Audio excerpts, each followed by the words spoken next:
പെട്ടെന്ന് വന്നിട്ട് UAE president തിരിച്ചുപോയി. എന്തായിരുന്നു കാരണം? ലോകത്ത് ഇന്ന് ചർച്ച ചെയ്യപ്പെടുന്ന പ്രധാനപ്പെട്ട സംഗതികളൊന്നും ഇതാണ്.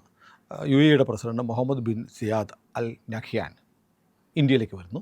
ഇന്ത്യൻ പ്രധാനമന്ത്രി നരേന്ദ്രമോദിയുമായി 1.25 മണിക്കൂർ സംസാരിക്കുന്നു. അടുത്ത വിമാനത്തിൽ തിരിച്ചു പോകുന്നു. അതായത് അദ്ദേഹത്തിൻ്റെ സന്ദർശനം നോക്കുമ്പോൾ പാലം എയർഫോഴ്സ് വിമാനത്താവളത്തിൽ വന്നിറങ്ങിയിട്ട് കൃത്യം 2 മണിക്കൂർ തികയുന്നതിന് മുമ്പ് തിരിച്ചുപോയി. 4 മണിക്ക് വന്നു, 6 മണിക്ക് പോയി. ഇതിനെ ഒരു സന്ദർശനമെന്നല്ല ലോക മാധ്യമങ്ങൾ വിശേഷിപ്പിക്കുന്നത്. ഒരു സ്ട്രാറ്റജിക് ആയിട്ടുള്ള ഡിസിഷൻ എന്നാണ് പറഞ്ഞത്. സ്ട്രാറ്റജിക് ഡിസിഷൻ്റെ ഭാഗമായിട്ട് UAE പ്രസിഡന്റ് ഇവിടെ വരുന്നു. എന്നിട്ട് നമ്മുടെ പ്രധാനമന്ത്രിയെ കാണുന്നു. നമ്മുടെ പ്രധാനമന്ത്രി എല്ലാ പ്രോട്ടോക്കോളും മാറ്റിവെച്ച് എയർപോർട്ടിൽ പോയി സ്വീകരിച്ചു. എന്നിട്ട് പ്രധാനമന്ത്രി പോസ്റ്റ് ചെയ്തു, ഞാൻ എൻ്റെ സഹോദരൻ മുഹമ്മദ് ബിൻ സയാദ് അൽ നഹ്യാനെ സ്വീകരിക്കാൻ എയർപോർട്ടിൽ പോയി. നേരിട്ട് എയർപോർട്ടിൽ പോയി സ്വീകരിച്ചു. എന്നിട്ട് ഒരു കാര്യം കയറി അവിടെ പോയി. സാധാരണ ഇത്തരം വിദേശ രാഷ്ട്രത്തലവന്മാർ വരുമ്പോഴത്തേക്ക് നെടുങ്കൻ സമ്മേളനങ്ങൾ, പ്രഭാഷണങ്ങൾ, അത് കഴിഞ്ഞ് അത്താഴ വിരുന്നുകളൊക്കെ, ഇതൊന്നുമില്ല. വരുന്നു, ഒരു ചിത്രം കണ്ടു. അതായത് മോദിയും നഹ്യാനും ഇരിക്കുന്നു. MBZ അല്ലേ, NBZ വന്ന് ഇങ്ങനെ എന്തൊക്കെ ചെറിയ ലഘു സ്നാക്സൊക്കെ മുന്നിരിപ്പുണ്ട്. മോദിയുടെ കയ്യിൽ ഇങ്ങനെ കരം ചേർത്ത് വെച്ചിരിക്കുകയാണ് നഹ്യാൻ. വളരെ ഹൃദയത്തെ വന്ന് തൊടുന്നൊരു നിമിഷം. അങ്ങനത്തെ ഒരു ചിത്രമുണ്ട്. അപ്പോൾ ഇത് വെച്ചിട്ട് പറയുന്നത് ഇത്രയും ഈ അങ്ങോട്ടും ഇങ്ങോട്ടും ദുബായിൽ നിന്ന് ഇന്ത്യയിൽ തിരിച്ചു പോകാൻ മിനിമം ഒരു 7 മണിക്കൂർ യാത്ര ചെയ്യണം. 7 മണിക്കൂർ യാത്ര ചെയ്തിട്ട് കഷ്ടിച്ച് 1.25 മണിക്കൂർ സംസാരിച്ചിട്ട് പോകുന്നു. അങ്ങനെ സംസാരിക്കുന്ന ഒരു വീഡിയോ കോൺഫറൻസിൽ സംസാരിച്ചാൽ പോരെ, അല്ല ടെലിഫോൺ കോളിൽ സംസാരിക്കാമല്ലോ. പക്ഷേ അതിനു പകരം ദുബായിയുടെ അല്ലെങ്കിൽ UAE പ്രസിഡന്റ് 7 മണിക്കൂർ യാത്ര ചെയ്ത് മോദിയെ 1.25 മണിക്കൂർ കണ്ടിട്ട് തിരിച്ചു പോകുന്നു. അതിനകത്ത് എന്തോ ഒരു അസ്വാഭാവികതയില്ലേ ഉണ്ട്. കാരണം എന്തെങ്കിലും ഒരു കാര്യം, അപ്പം അതീവ ഗുരുതരമായ എന്തോ കാര്യം പറയാൻ, എമർജൻസി ഉള്ളതുപോലെ അടിയന്തരമായ എന്തോ കാര്യമുണ്ട്. അടിയന്തരമായ എന്തോ കാര്യം മുഖതാവിൽ സംസാരിക്കണം. കാരണം അദ്ദേഹത്തിന് ഇങ്ങോട്ടാണ് പറയാനുള്ളത്. ഇങ്ങോട്ട് വന്ന് മോദിയോട് എന്തോ തന്ത്രപ്രധാനമായ ഒരു കാര്യം പറയണം. എന്നിട്ട് പിന്നെ ഒന്നിനും നിൽക്കുന്നില്ല, അടുത്ത വണ്ടിക്ക് തിരിച്ചു പോകുന്നു.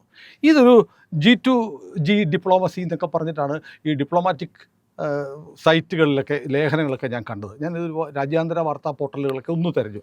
അപ്പോൾ പറയുന്നു, ഇത്തരം സന്ദർശനങ്ങൾ ഉണ്ടാവുന്നത് ഒരു ലോകം വലിയ യുദ്ധഭീഷണിയിൽ നിൽക്കുകയാണ്. ഇപ്പോൾ ട്രംപാണെങ്കിൽ ഇങ്ങനെ കലികൊണ്ട് നിൽക്കുകയാണ്. ഞാൻ ഗ്രീൻലാൻഡ് പിടിക്കും, അവരെ പിടിക്കും, യൂറോപ്യൻ രാജ്യങ്ങൾക്ക് താരിഫ് ഏർപ്പെടുത്തും എന്നൊക്കെ പറയുന്നു. അങ്ങനെ ഒരു ഭ്രാന്തനെ പോലെ ട്രംപ് യുദ്ധഭീഷണിയുമായിട്ട് നിൽക്കുമ്പോൾ ഇപ്പോൾ ഗാസ പീസിന് വേണ്ടിയിട്ടുള്ള ബോർഡ് ഓഫ് പീസ് എന്ന് പറഞ്ഞ സാധനമായിട്ട് ട്രംപ് വരുന്നു. ഇങ്ങനെ വല്ലാത്ത കാലുഷ്യം നിറഞ്ഞൊരു അന്തരീക്ഷം. അതേസമയത്ത് തന്നെ UAE ബന്ധങ്ങൾ സൗദി അറേബ്യയായിട്ടുള്ള ബന്ധം വല്ലാതെ വഷളായിരിക്കുന്നത് മാത്രമല്ല, സൗദി പോയിട്ട് പാകിസ്ഥാനുമായിട്ട് നാറ്റോയ്ക്ക് തുല്യമായ ഒരു കരാർ ഒപ്പിച്ചു വെച്ചിരിക്കുന്നു. UAE സൗദി അറേബ്യയും തമ്മിൽ നേരിട്ട് യുദ്ധമില്ലെങ്കിലും നിഴൽ യുദ്ധം നടക്കുന്നു. UAE പ്രോക്സിയാണ് യമനിൽ സൗദി സപ്പോർട്ട് ചെയ്യുന്ന സർക്കാരിനെതിരെ യുദ്ധം ചെയ്യുന്ന, അവിടെ സെക്കോത്ര ഐലൻഡ് UAE പിടിച്ചെടുത്തു.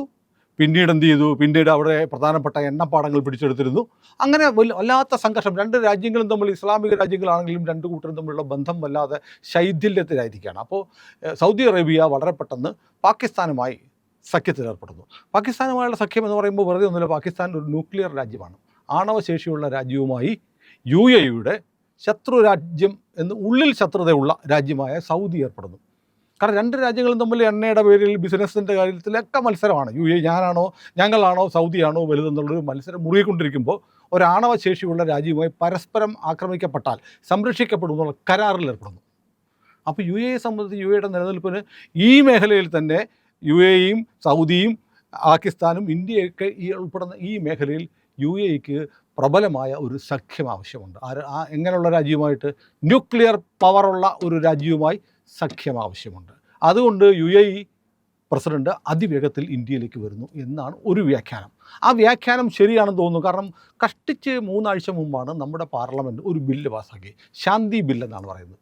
ശാന്തി ബില്ലെന്ന് പറഞ്ഞാൽ നമ്മളൊന്നും ഇത് കാര്യമായി നമ്മുടെ നാട്ടിലൊന്നും വാർത്തയൊന്നും ആയിട്ടില്ല. വാർത്ത വന്നൊരു പൊടി വാർത്തയൊക്കെ വന്നു. ഇന്നിപ്പം അൽ നഹ്യാൻ്റെ ഈ സന്ദർശനം പോലൊരു വാർത്തയാണ്. പക്ഷേ അതിനെ അനലൈസ് ചെയ്തിട്ടുള്ള റിപ്പോർട്ടുകളൊന്നും കാണുന്നില്ല.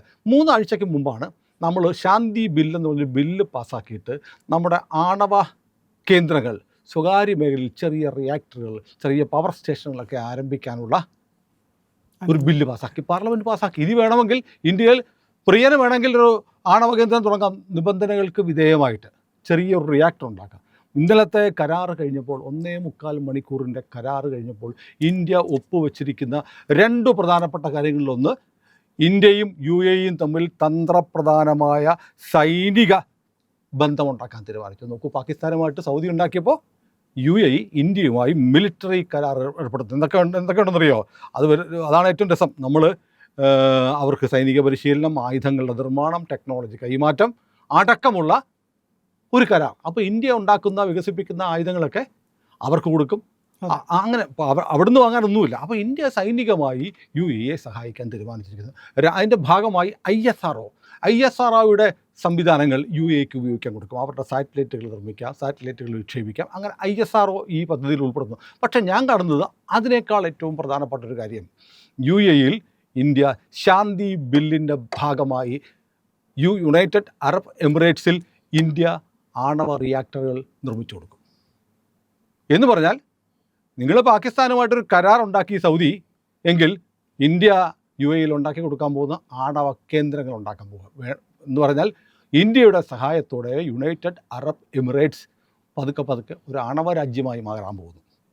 ആണവ ഇന്ധനം ഉപയോഗിക്കുന്ന റിയാക്ടറുകളും പദ്ധതികളും UAEയിൽ വരുന്നു. അപ്പോൾ ശാന്തി ബില്ല് 3 ആഴ്ചയ്ക്ക് മുമ്പ് വന്നതും ഇതും എല്ലാം കൂടെ കണക്ട് ചെയ്ത് വായിക്കണം. കാരണം 2 മാസമായി പാകിസ്ഥാനും സൗദിയും തമ്മിൽ ബന്ധം ഉണ്ടാക്കിയിട്ട്. അപ്പോൾ അത് കഴിഞ്ഞപ്പോൾ നമ്മൾ ശാന്തി ബില്ല് കൊണ്ടുവരുന്നു. ശാന്തി ബില്ല് കാരണം നിലവിൽ നമ്മുടെ ഒരു സ്ട്രാറ്റജി അനുസരിച്ച് സ്ട്രാറ്റജിക് പോളിസിയുടെ ഭാഗമാണ് ആണവ നയം. അത് മറ്റൊരു രാജ്യത്തിനോ സ്വകാര്യ മേഖലയ്ക്കോ കൊടുക്കണമെന്നുണ്ടെങ്കിൽ പാർലമെൻറ്റ് അംഗീകരിക്കണം. പാർലമെൻറ്റിൽ നമ്മളൊരു ബില്ല് പാസ്സാക്കുന്നു. അപ്പോൾ നമ്മളിവിടെ ചിലരൊക്കെ പറഞ്ഞു അത് അംബാനിക്കും അദാനിക്കും ഒക്കെ ആണവ റിയാക്ടർ കൊടുക്കാനാണ് എന്നൊരു തോന്നൽ വന്നു. ഇപ്പോൾ മനസ്സിലായിരിക്കുന്നു അംബാനിക്കും അദാനിക്കും കൊടുക്കാനല്ല. ആർക്ക് കൊടുക്കാനാ? UAEക്ക് കൊടുക്കാൻ വേണ്ടിയിട്ടാണ്. അപ്പോൾ നോക്കൂ, എത്ര കണിശമായ കൃത്യമായ പ്ലാനിങ്ങോടെയാണ് ഇന്ത്യ നീങ്ങുന്നത്. അവർ ആണവ രാജ്യമായിട്ട് കരാറുണ്ടാക്കിയപ്പോൾ ഒരു കാര്യം ചെയ്യും, UAE നമ്മുടെ കൂടെ നിൽക്കും, UAEക്ക് ഞങ്ങൾ അവിടെ റിയാക്ടർ ഉണ്ടാക്കി തരും. അപ്പോൾ നോക്കൂ, സൗദിയായിട്ടും നമുക്ക് നല്ല ബന്ധമാണ്. പക്ഷേ UAEയുടെ ഒരു ആവശ്യപ്രകാരം അവിടുത്തെ പ്രസിഡന്റ് ഇവിടെ വന്നിട്ട് നമ്മളോട് സംസാരിക്കുമ്പോൾ നമ്മൾ ഉദാരമായി ചില കാര്യങ്ങൾ ചെയ്തു കൊടുക്കുന്നു. ഇനി മാത്രമല്ല, ഒരുപാട് കാര്യങ്ങൾ ഇതിനകത്ത് പറയുന്നുണ്ട്. ഇപ്പം ഗുജറാത്തിലെ ദലോറ എന്ന് പറയുന്ന സ്ഥലത്ത് ഒരു മെഗാ സ്മാർട്ട് സിറ്റി വരുന്നുണ്ട്. UAE അവിടെ നിക്ഷേപം നടത്താൻ പോകാം. ഇന്നലെ തീരുമാനിച്ചു. ഇനി എന്താണ്, നമ്മുടെ ഉഭയകക്ഷി വ്യാപാരം $200 ബില്യൺ വളർത്താൻ പോവുകയാണ്. $200 ബില്യൺ വ്യാപാരം ഇന്ത്യയും UAEയും തമ്മിൽ വളർത്താൻ പോകുന്നു.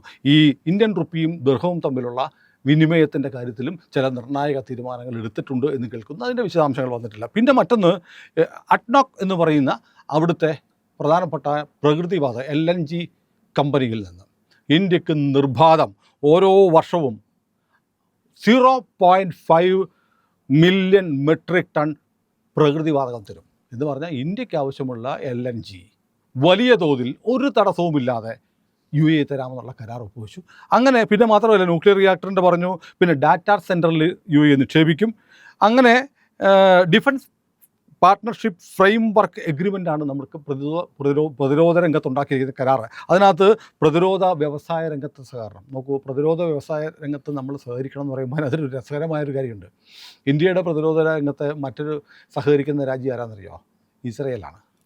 ഇസ്രയേലും നമ്മളും കൂടെ സഹകരിച്ചുകൊണ്ടിരിക്കുന്നു. ആ സഹകരണത്തിൻ്റെ കൂടെ ആര് വരാൻ പോവാണ്? UAEയും വരാൻ പോവാണ്. UAE അല്ലെങ്കിൽ നല്ല ബന്ധത്തിൽ ഇസ്രയേലുമായിട്ട് നല്ല ബന്ധമാണ്. അപ്പോൾ ഇന്ത്യയിൽ ഇസ്രയേൽ കമ്പനികൾ ഇന്ത്യയിൽ ചേർന്നിട്ട് ഡ്രോണുകളും മിസൈലുകളൊക്കെ ഇന്ത്യയിൽ നിർമ്മിക്കുന്നുണ്ട്, വെടിക്കോപ്പുകളൊക്കെ നിർമ്മിക്കുന്നുണ്ട്. അതിൻ്റെ കൂടെ ഇനി സഹകരിക്കാൻ UAE വരുന്നു. പ്രതിരോധ വ്യവസായ രംഗത്ത് സഹകരണം വരുന്നു. പ്രതിരോധ ഗവേഷണങ്ങൾ, വിദ്യാഭ്യാസം, സ്പെഷ്യൽ കമാൻഡോ ഓപ്പറേഷൻസ് ഒക്കെ നടക്കുന്നുള്ളൂ. ഈ കമാൻഡോ ഓപ്പറേഷൻസ് പോലെയുള്ള പദ്ധതികളിൽ UAE സൈന്യം ഇന്ത്യൻ സൈന്യത്തിലൂടെ ചേരും. ഇനി മാത്രമല്ല, സൈബർ സ്പേസിൽ നമ്മൾ സഹകരിക്കും. അതിൽ ഏറ്റവും പ്രധാനപ്പെട്ടത് തീവ്രവാദ വിരുദ്ധ പോരാട്ടത്തിൽ ഇന്ത്യയുടെ കൂടെ ഇനി UAE നേരിട്ട് സൈനികമായി നമ്മളോട് സഹകരിക്കും.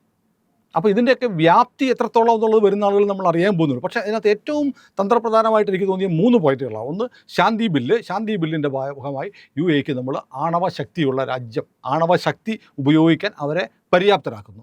2, നമ്മൾ ലോകത്ത് തന്നെ ഏറ്റവും മികച്ച ബഹിരാകാശ ഗവേഷണ കേന്ദ്രങ്ങളൊന്നാണ് നമ്മുടെ ISRO. നാസയൊക്കെ ഉണ്ടെങ്കിൽ പോലും അമേരിക്ക പോലും ISROയുടെ ISROയുടെ റോക്കറ്റുകൾ ഉപയോഗിച്ചിട്ട് സാറ്റലൈറ്റുകൾ വിക്ഷേപിക്കുന്നുണ്ട്. കാരണം ചിലവ് കുറവാണ്. അപ്പം ISRO ആയിട്ട് UAE സഹകരിക്കുന്നു. പിന്നെ പ്രതിരോധ രംഗത്തെ സഹകരണം എന്ന് പറയുന്ന വലിയ വ്യാപാര കരാറൊക്കെ അവിടെ നിൽക്കട്ടെ, അതൊക്കെ ഗുണമുള്ളതാണ്. അപ്പോൾ വലിയ തോതിൽ ഇന്ത്യയുമായുള്ള സഹകരണം UAE ഉണ്ടാക്കുകയാണ്. ഇത് പറയുമ്പോൾ നമ്മൾ ആലോചിക്കേണ്ട കാര്യം UAEയിലൊക്കെ താമസിച്ചുകൊണ്ട് ഇന്ത്യക്കെതിരെ മോദിക്കെതിരെയൊക്കെ പോസ്റ്റ് ഇടുന്ന കുറേ ആളുകളുണ്ട്. കണ്ടോടാ UAE കണ്ടോടാ, മോദി അങ്ങനെയാണ്, മോദി ചാണകത്തലയനാണ്, ഇന്ത്യ ഭരിക്കുന്ന ചാണകത്തലയന്മാർ, അതൊക്കെ ആക്ഷേപിക്കുന്നവർ ആലോചിക്കണം. UAEയുടെ പ്രസിഡന്റ് മോദിയെ ഒന്ന് കാണാൻ വേണ്ടി മാത്രം വിമാനം പിടിച്ച് ഇവിടെ വന്ന് 7 മണിക്കൂറോളം യാത്ര ചെയ്ത് ഇവിടെ വന്ന് 1 മണിക്കൂർ 42 മിനിറ്റ് സംസാരിച്ചിട്ട് തിരികെ പോയി. എന്നിട്ട് തിരികെ പോകുമ്പോൾ മോദി കൊടുത്ത റിയാക്ടറുകൾ ഇനി UAEയിൽ വരാൻ പോവാണ്. അപ്പോൾ നിങ്ങൾ വിചാരിക്കുന്ന പോലെയൊന്നുമല്ല. മോദി പറഞ്ഞ ഓർക്കണം, എൻ്റെ സഹോദരനാണ്, എൻ്റെ ബ്രദറാണ് വരുന്നത്. അപ്പോൾ ഇങ്ങനൊരു വലിയ സൗഹൃദം. ഇന്ത്യ എന്താണ്, പ്രധാനമന്ത്രി നരേന്ദ്രമോദി ആരാണ്, ഇന്ത്യ മുന്നോട്ട് വെക്കുന്ന ആശയം എന്താണ് എന്ന് ലോകത്തിലെ ഇസ്ലാമിക രാജ്യങ്ങൾക്ക് മനസ്സിലാവുന്നുണ്ട്. ഇനിയിപ്പോൾ മുഹമ്മദ് ബിൻ സൽമാനും മോദിയും തമ്മിലുള്ളൊരു കൂടിക്കാഴ്ച ഉടനെ നടക്കുമെന്ന് ഞാൻ കരുതുന്നുണ്ട്. കാരണം നമുക്ക് 2 രാജ്യങ്ങളായിട്ട് നല്ല ബന്ധമാണ്. പിന്നെ ഒരു ചെറിയൊരു വിഷമം, പാകിസ്ഥാനുമായി അങ്ങനെ ഒരു കരാർ ഉണ്ടാക്കേണ്ട കാര്യം സൗദിക്ക് ഉണ്ടായിരുന്നു എന്ന് ആലോചിക്കുന്ന ചിലരൊക്കെ ഉണ്ട്. കാരണം പിച്ചച്ചട്ടി എടുത്ത് നടക്കുന്ന രാജ്യമാണ് സൗദി അറേബ്യ. സമീപകാലത്ത് ഏറ്റവും കൂടുതൽ ആളുകളെ സൗദിയിൽ നിന്ന് കയറ്റി വിട്ട് ആരാന്നറിയോ? പാകിസ്ഥാനിലല്ല. ഇവിടുന്ന് പാസ്പോർട്ടും എടുത്ത് പാകിസ്ഥാനിൽ നിന്ന് നേരെ സൗദി ചിന്തങ്ങിട്ട് വഴിയരികിൽ നിന്ന് അമ്മ വല്ലതും തരണേന്ന് പറഞ്ഞിരിക്കുകയാണ്. അപ്പോൾ ഇത് സൗദിക്ക് നാണക്കേട്. വഴിയോരത്തിരിക്കുന്ന മുഴുവൻ പാകിസ്ഥാനികൾ പിച്ച ചെണ്ടുന്നത്. ആരെങ്കിലുമൊക്കെ വന്നു നോക്കിയാൽ സൗദിയിൽ മുഴുവൻ പിച്ചക്കാരാണെന്നുള്ള ഇമേജ് വരും. അപ്പോൾ അങ്ങനെ നടപടി എടുത്തുകൊണ്ടിരിക്കുന്ന അങ്ങനെ ഒരു പിച്ച രാജ്യവുമായി സൗദി ഇങ്ങനെ കരാറിൽ ഏർപ്പെടേണ്ടിയിരുന്നോ എന്നൊരു ചോദ്യം ബാക്കിയാവുന്നുണ്ട്. അപ്പോൾ വളരെ തന്ത്രപ്രധാനമായി വളരെ ബുദ്ധിപരമായൊരു തീരുമാനം UAEയുടെ president Muhammad bin Zayed Al Nahyan എടുത്തിരിക്കുന്നു. അദ്ദേഹം നേരെ ഇവിടെ വന്ന് ഈ മോദിയെ കണ്ടു. കാരണം നോക്കൂ, ഇത് ആരുടെ ആവശ്യമായിരുന്നു ശരിക്കും ഒന്ന് ആലോചിച്ച് നോക്കിയേ. വളരെ പെട്ടെന്ന് ഇത്രയും യാത്ര ചെയ്ത് ഇവിടെ വന്ന് മോദിയെ ടപ്പേന്ന് കണ്ടിട്ട് തിരിച്ചു പോയി കരാർ ഒപ്പിട്ട് പോകണമെന്നുണ്ടെങ്കിൽ അത് ഇന്ത്യയുടെ ആവശ്യമാണോ UAEയുടെ ആവശ്യമാണോ? UAEയുടെ ആവശ്യമാണ്. ഇത് നമ്മൾ അംഗീകരിക്കണം. അല്ല, മോദി അങ്ങോട്ട് പോയിട്ടല്ല കരാർ ഉണ്ടാക്കിയത്. അപ്പോൾ അത് ഇങ്ങോട്ട് വന്ന് അവരുടെ സൗഹൃദം കൊണ്ടാണ്. കണ്ടോ, ഞാൻ അങ്ങോട്ട് വരാം മോദി, സാഹിബ് ഞാൻ വരുന്നു, അടുത്ത വണ്ടിക്ക് ഇതാ കയറി, ഇതാ വിട്ട് കേട്ടോ, ഇതാ ഇറങ്ങുന്നു എന്ന് വന്നു അവിടെ വന്നിട്ട് ഒരു ചായ കുടിക്കാനുള്ള നേരെ വിട്ടിട്ടുണ്ടാവുള്ളൂ. അത് കഴിച്ചു അടുത്ത വണ്ടിക്ക് തിരിച്ചു പോയി. ഇറങ്ങിയത് വേറെ നമ്മുടെ പാലം എയർഫോഴ്സ് വിമാനത്താവളത്തിൽ ഇറങ്ങി, എന്നിട്ട് തിരിച്ചുപോയി. ഇത് വളരെ പ്രധാനപ്പെട്ട ഒരു നീക്കമായിട്ട് ലോകത്തുള്ള എല്ലാ രാജ്യങ്ങളും വിലയിരുത്തുന്നു. 4:20 ഇന്നലെ 4:20 അദ്ദേഹത്തിൻ്റെ വിമാനം പാലം വിമാനത്താവളത്തിൽ ഇറങ്ങിയത്. 6:05 തിരിച്ചുപോയി. അപ്പോൾ അതിന് വിമാനത്താവളത്തിൽ നിന്ന് നമ്മുടെ പ്രധാനമന്ത്രിയെ കാണാനായിട്ട് സഞ്ചരിക്കുന്ന ദൂരം, തിരിച്ചുള്ള ദൂരം, ഇതെല്ലാം കൂടെ കണക്ക് കൂട്ടിയാൽ 1 മണിക്കൂർ 42 മിനിറ്റാണ് മോദിയുമായി സംസാരിച്ചിട്ട്. ഏതായാലും അറബ് രാജ്യങ്ങൾ, ഇസ്ലാമിക രാജ്യങ്ങൾ, ഇവരെല്ലാം അവർ ഏറ്റവും കൂടുതൽ ആദരിച്ചിട്ടുള്ള പ്രധാനമന്ത്രി, ഇന്ത്യയുടെ പ്രധാനമന്ത്രി. ഏതാണ്ട് എല്ലാ അറബ് രാജ്യങ്ങളും അവരുടെ രാജ്യത്തെ ഏറ്റവും വലിയ ബഹുമതികൾ കൊടുത്താണ് പ്രധാനമന്ത്രി നരേന്ദ്രമോദിയെ ആദരിച്ചിരിക്കുന്നതെന്ന് ഈ നാട്ടിലെ സുഹൃത്തുക്കൾ എപ്പോഴാണ് മനസ്സിലാക്കുക.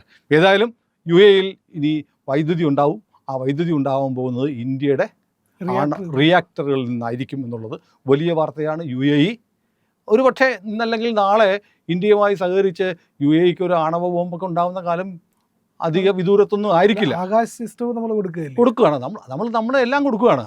നമുക്ക് സൗദിയായിട്ടും നമുക്ക് നല്ല ബന്ധമുണ്ട്. പക്ഷേ UAE ആയിട്ടാണ് നമുക്കിപ്പോൾ ഏറ്റവും കൂടുതൽ ബന്ധമുള്ളത്. അപ്പോൾ പോറ്റമ്മയാണ് പെറ്റമ്മയേക്കാൾ വലുതെന്ന് കരുതുന്നവർ ആലോചിക്കണം. പോറ്റമ്മയുടെ നാട്ടിലെ തമ്പുരാൻ ഈ പെറ്റമ്മയുടെ നാട്ടിൽ വന്നിട്ട് പോയിട്ടുണ്ട് കേട്ടോ. പ്രിയപ്പെട്ട പ്രേക്ഷകരെ, ഇന്ത്യ ലൈവ് നിരന്തരം നിങ്ങളുടെ മുന്നിൽ സവിശേഷമായ വാർത്തകളും വർത്തമാനങ്ങളുമായി വരുന്നുണ്ട്. നമ്മുടെ ചാനലിനെ സഹായിക്കണം. ചാനൽ സബ്സ്ക്രൈബ് ചെയ്യണം. നമ്മുടെ ലോഗോയിലൊന്ന് വിരലമർത്തിയാൽ നമ്മുടെ പേജ് തുറന്നു വരും. അതിൽ സബ്സ്ക്രൈബ് ബട്ടൺ ഒന്ന് അമർത്തുക.